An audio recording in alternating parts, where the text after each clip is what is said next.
Welcome to the Disrupting Obesity podcast. I'm Charlotte Skanes, and I'll be sharing ways to regain control over your body and lose an extreme amount of weight naturally. Being fat is about so much more than just the food. It's about your relationship with food. That means that dealing with your weight is about more than just the food, too. You have to change that relationship. You have to start disrupting obesity.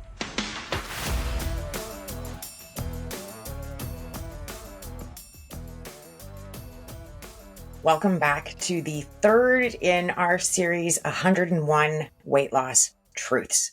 I'm really excited about this series. It started out as just like a fun thing to do, and it's really turned into something more. And I'm really excited about it. I'm really glad that just having completed the 100 episode milestone, and then I wasn't sure what I was going to do, and then this hit, and I couldn't be happier about it. I'm just absolutely thrilled with this idea.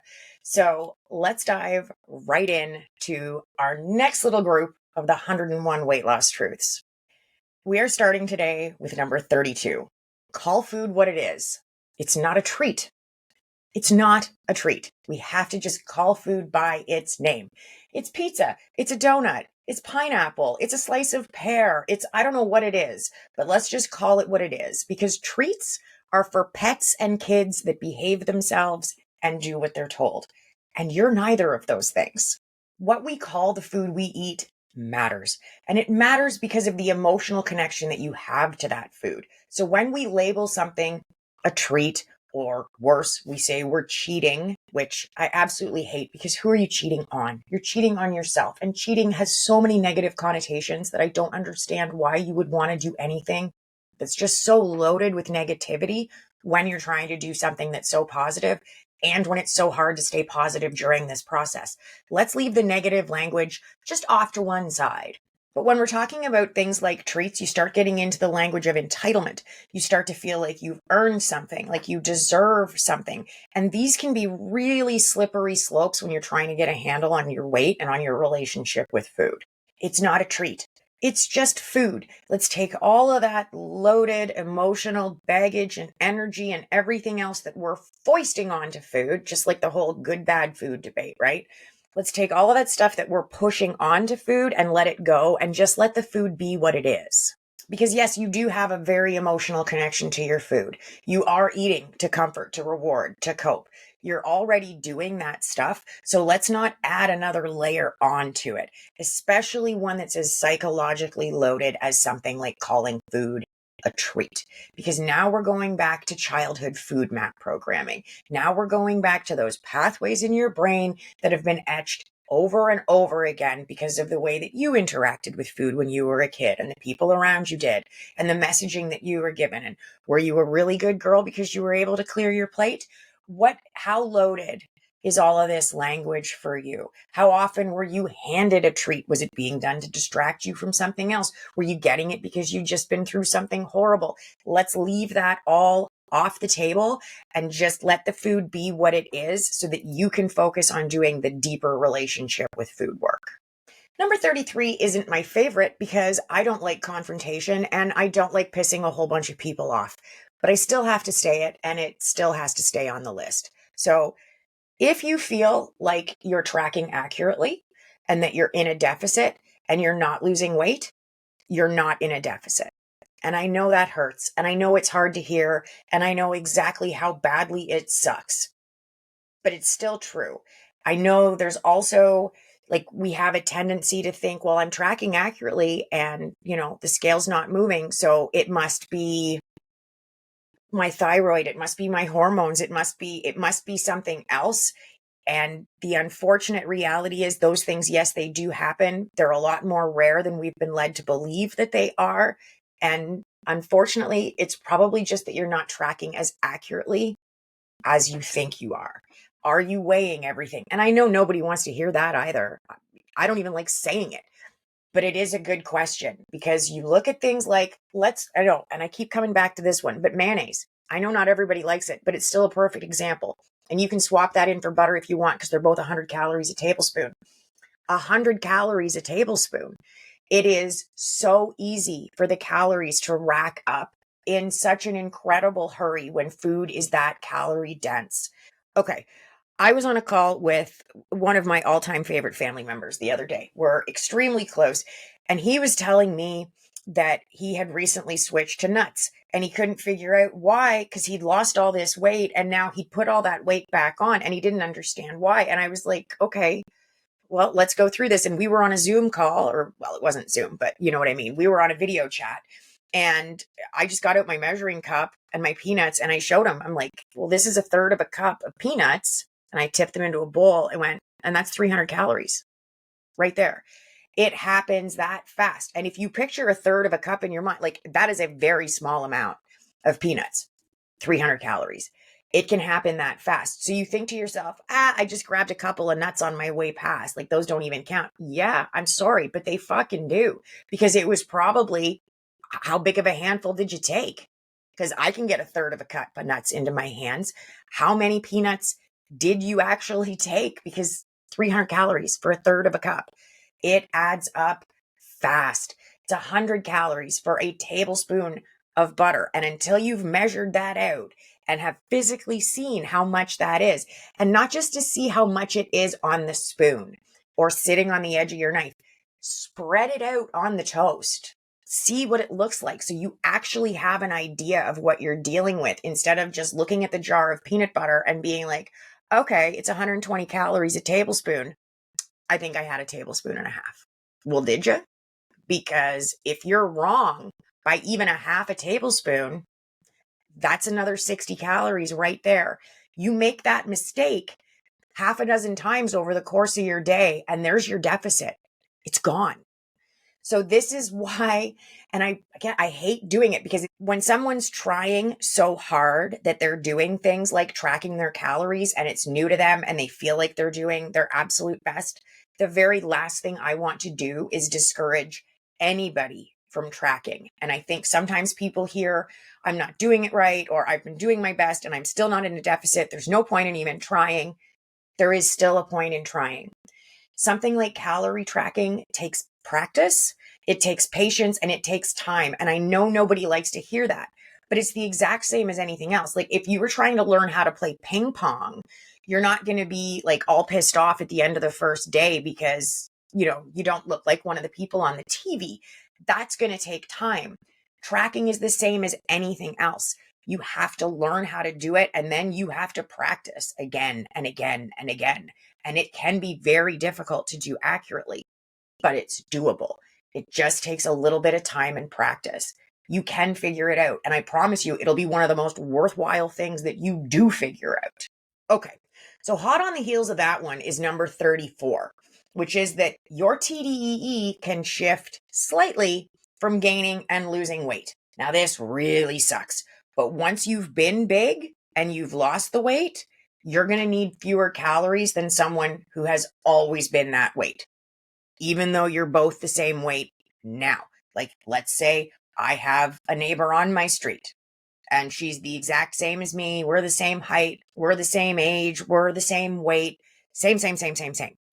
She has always weighed 135 pounds. Cool. I weigh that now, but I used to weigh 338 pounds. So in a colossally unfair stroke, she gets more calories to maintain 135 pounds than I do.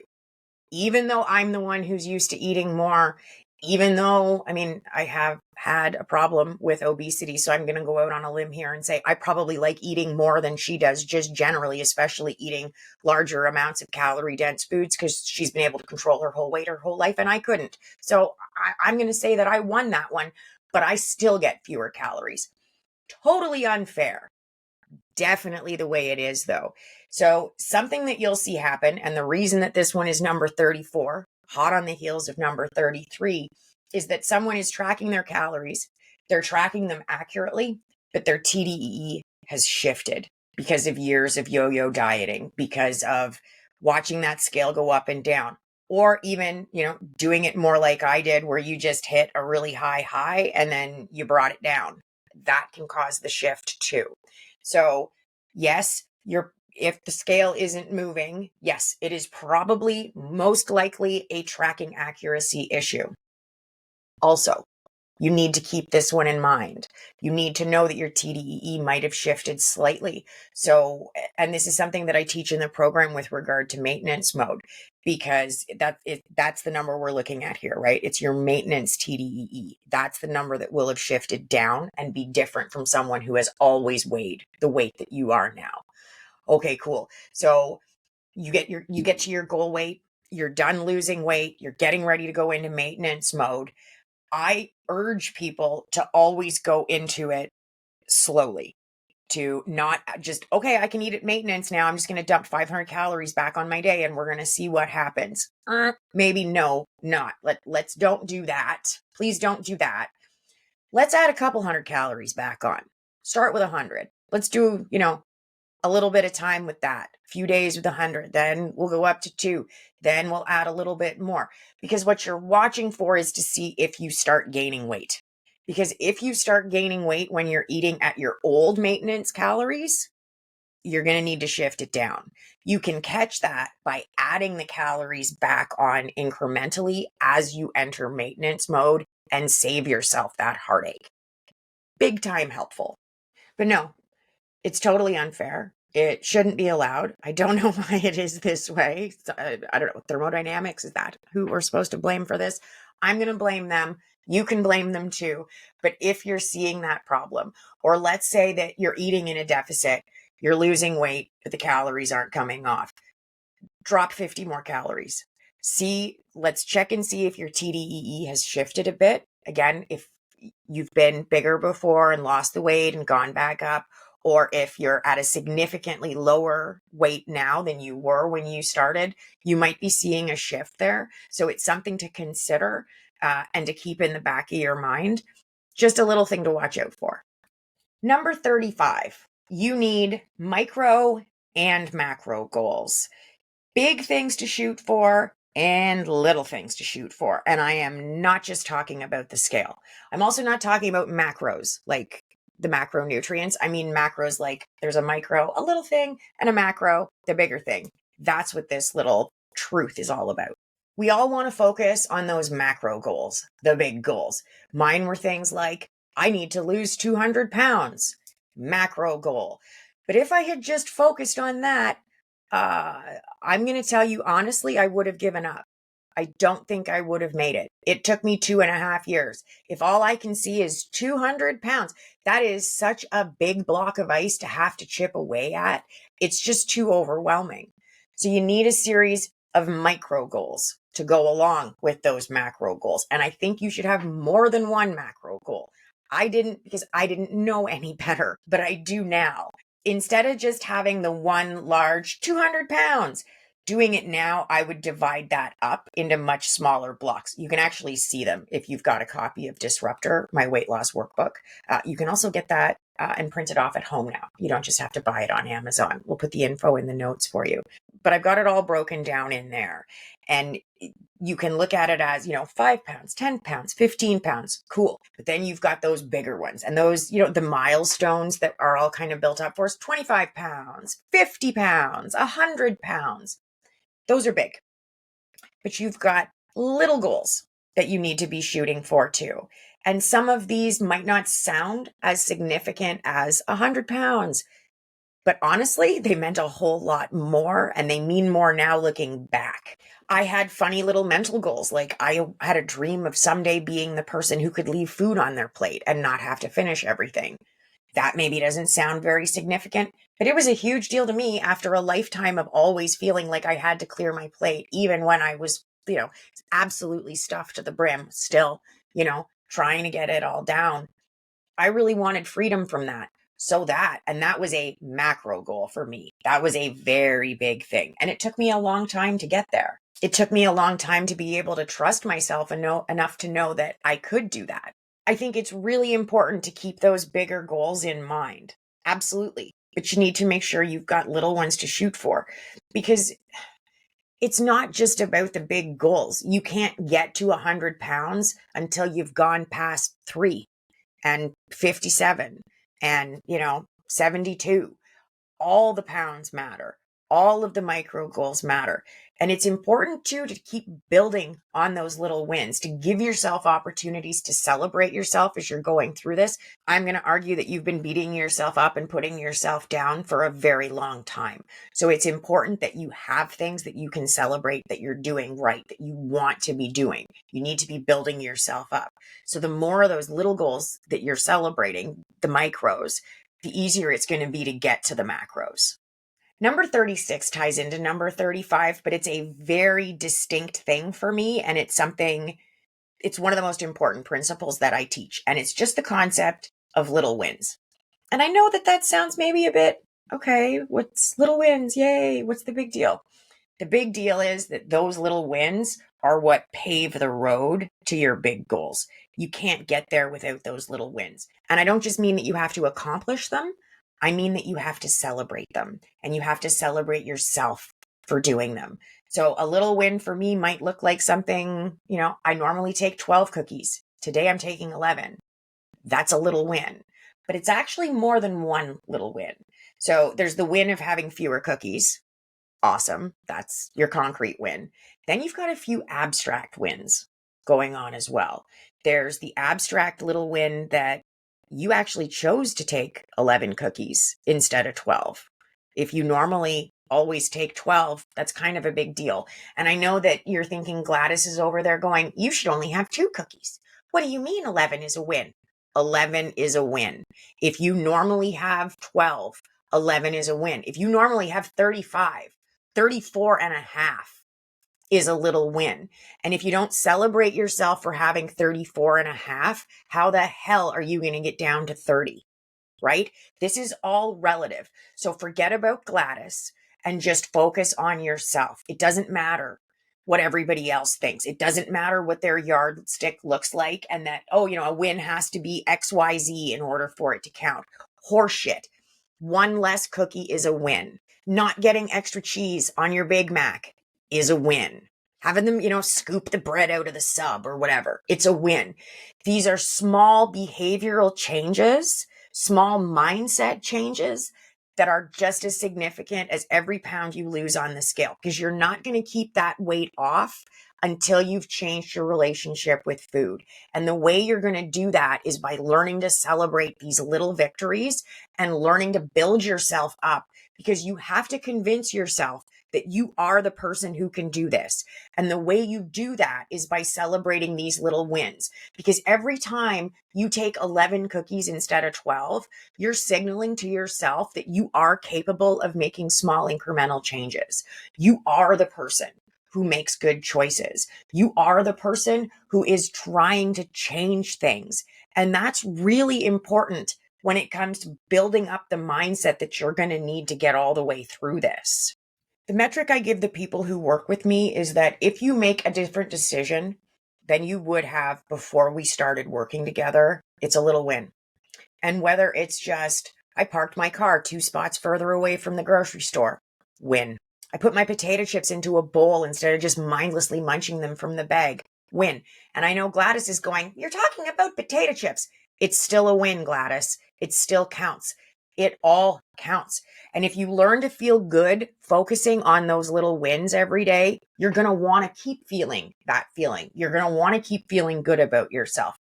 And we're talking about teeny tiny little changes. You're not trying to pat yourself on the back because you walked away from carbs completely. It's one less cookie. It's doable. It's manageable. But it's not just one less cookie, because we're going to have 11 cookies instead of 12.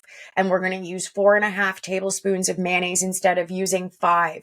And instead of making yourself 4 hot dogs for dinner, you're going to make 3 and see how you feel. And the win there isn't just the fact that you took 3. It's the fact that you consciously chose to take 3 and then you waited to see how you were going to feel, because that is a different behavior than one you would have done before we started this journey together. The bar is low and you want to keep it low. And it is completely okay to feel completely ridiculous. That's fine. You'll learn to live with it. This gets easier. It stops feeling ridiculous. I promise. It just takes time. I love little wins because they're how you build yourself up. They're how you undo a lot of this damage that has been done to us by other people for criticizing us and our choices and our weight and undermining our sense of self and our sense of worthiness. We have to undo that. We have to find a way to rebuild. And this is how you do it. This is one of the ways that you do it. And I know celebrating yourself feels awkward. It might be really uncomfortable, but I'm going to urge you to try and push through it and find a way to just, even if it's just a little pat on the back, even if it's just, I'm just going to jot this down. When I was at the grocery store today, I only bought one croissant, even though it would have been cheaper to buy a dozen of them. But I know if I buy a dozen of them, I'll eat a dozen of them. So I just got one because I was craving croissants. Okay, we got a handful of wins there. There's the awareness win that you knew you wanted it. You acknowledged you wanted it. So you went and got one. But instead of getting a whole bunch of them like you usually would, you only got one. And now you're going to pay attention to it while you eat it. You're going to eat it mindfully. And you're really, really going to enjoy that croissant. Perfect. That's what you want to do. We don't want it to just be on autopilot of a thought comes into your head. Oh boy, I'd really like a croissant. So the next thing you know, you're at the grocery store and you've got a dozen of them. And then before you know it, you're back home and 4 of them are gone. You can see the wins here. These are all just little mindset shifts that are going to build up and make a massive difference over time. Now, I built this list out randomly. Like I just sat down and started writing. What are 101 things that I know are true about weight loss? And it's morphed a little bit because as it started off just as like a fun thing, like I was saying, but it's gotten more serious for me. So 37 is a significant number in my world, not for any real reason other than, how sometimes you have a number that just like follows you around. Like you just notice, you look at, oh, there it is. And if something's going to happen, it's that number. 37 has been that number for me. I just am always noticing 37 since I was in about the 7th, 8th grade. So 37 I was 37 when I got sick. There's just weird random 37ness. Anyway, so number 37 is, I don't want to say it's my all-time favorite, but it might be. And if I had to pick just one thing I say that if it was like, oh, what would you like to be known for? I think it might be this one. It's not about the food. It's about your relationship with food. And that is a drum I can bang all day long. Everything in our world right now and everything in our world for decades and decades and decades has been selling us all this massive lie that to get your weight under control, all you need to do is control the food. And it's horse shit.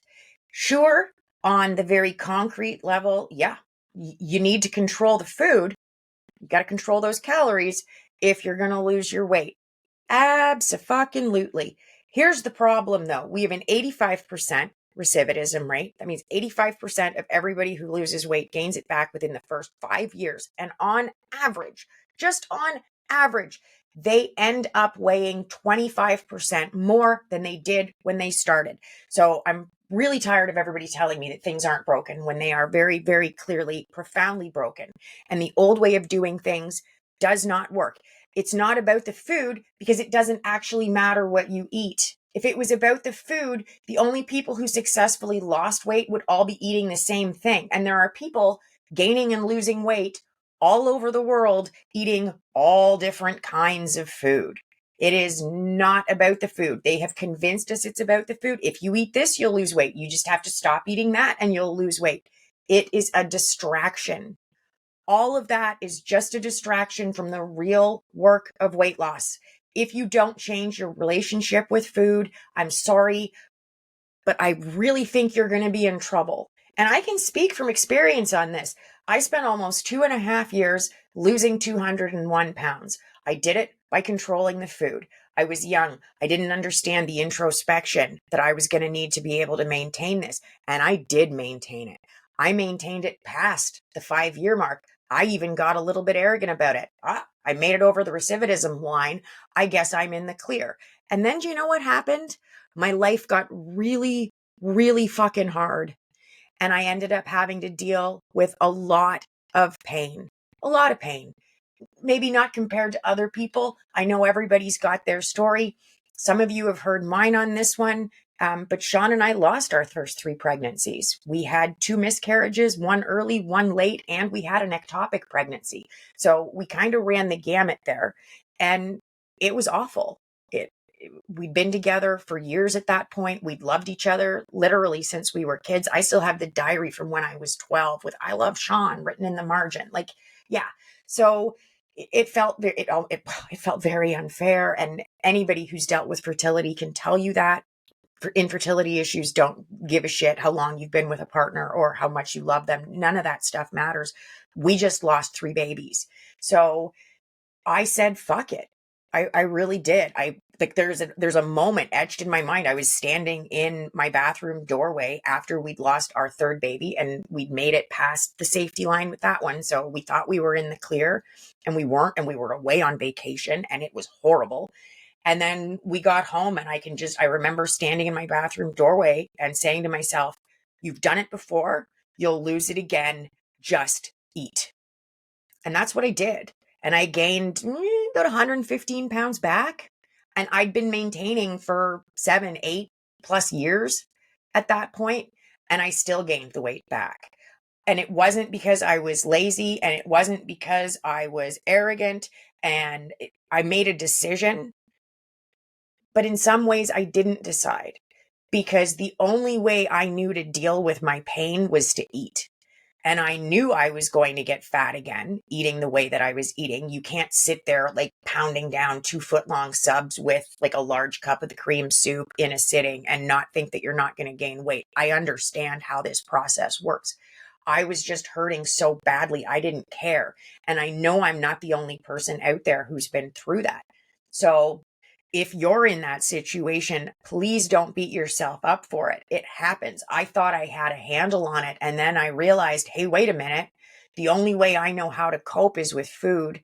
The only way I know how to comfort this situation is with food. I'm going to let myself have it. And then I guess, even though losing 201 pounds was the hardest thing I'd ever done, I guess I'm just going to throw myself back into the deep end of that pool, and I'm going to try to take this on again. It wasn't about the food. It was about my relationship with food. And yeah, I lost 201 pounds, but I didn't know how to fix it. So I didn't. So when life got hard and the pain came, I'm 115 pounds heavier all of a sudden. And then I'm flat on my back, dying in a hospital bed, over 240 pounds.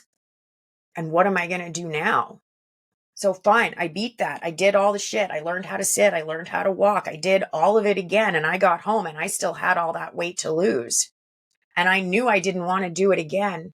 And I had also just been through this profoundly life-changing, perspective-shifting, near-death thing that changed the way that I look at the world, and changed the way, in some respects, the way that I move through the world. So I had to find another way. And I knew this time I did not want to gain the weight back. I am never doing this again. Well, I can't. If I gain the weight back, I'll die. My organs, my body can't. It just won't work. I don't know how long I'd have, but I can't expect it would be very long. So I have to stay this way. So I've got to figure out the inner workings. I've got to do the relationship with food part, because the food part, it doesn't cut it. You have to dig deeper. You have to learn to look inside. And it is a very difficult, very challenging process, but it's probably the best thing I've ever done, because now I can trust myself with food, because it's not the food, it's the relationship with food. And my relationship with food is pretty solid. I understand what's going on. I understand why I'm reaching for things. I did the introspection. I took the time to try and figure it out. And now I feel like I have a whole lot more freedom. And that's what I'm teaching thousands of women all around the world to do for themselves, to take an issue that is extremely complicated and find a way to parse it out and look at things one piece at a time, so that it makes sense, so that we can bring it all back together. And it's funny, I had somebody very recently, I was in real life talking with someone about my program. They weren't interested in the program. They didn't have a weight problem. They just wanted to know what I do, kind of thing. And I told them, I said, it's 53 weeks long, and they almost fell over. And I was like, well, you can't expect to change your relationship with food in 90 days.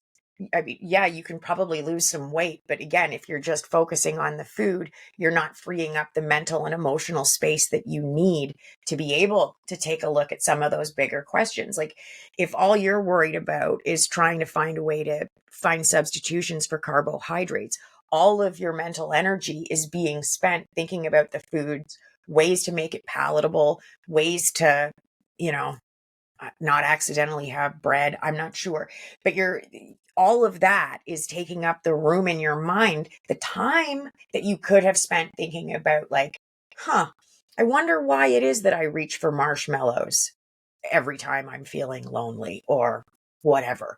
Insert your own example there. I'm just trying to come up with something on the fly. But yeah, I need 53 weeks. 53 weeks doesn't even get most of the people I work with to their weight goals. Because again, if you've got 100+ pounds to lose, you're probably not going to take it all off in 53 weeks. Not if you're losing your weight naturally. It's just not going to happen. And to be honest with you, you probably don't want it to happen. You need that time to acclimate to being in a smaller body, to making these changes. You don't just want to throw yourself off a cliff and into the deep end here. You want to take your time and do this stuff incrementally, even when it comes to approaching your relationship with food. I spent years developing my program because this is such a complicated issue.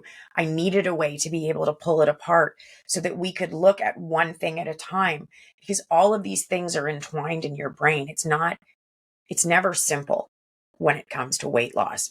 I really wish that it was, but it just isn't. Please, please, please stop worrying about the food. Eat foods that you know and like. Keep yourself in your comfort zone so that you can do some of the deeper work, so that you can ask yourself some of those questions. Take your weight off, but eat whatever you want, just less of it. Why? Because it's not about the food. It's about your relationship with food. If you want some help, if you're looking for some more resources, my free content, my other content, it's all on my website, disruptingobesity.com. Please never hesitate to reach out. I know sometimes it can feel intimidating to reach out to somebody like me. Please don't. I love hearing from you guys, and I always answer everybody who writes in, even if it takes me a couple of minutes. I promise you I'll get there. And any questions you send in are always done anonymously. Now, I've already warned the ladies in Flamingo Forum, so I'm going to warn you guys here now too. After we get through this series of the 101 weight loss truths, I'm going to be diving back into Ask Whatevers. So if you have questions you would like to hear me answer, or if you have just a topic you'd like to hear me talk about, what about this? What about that? Let me know and I'll dive into it for you.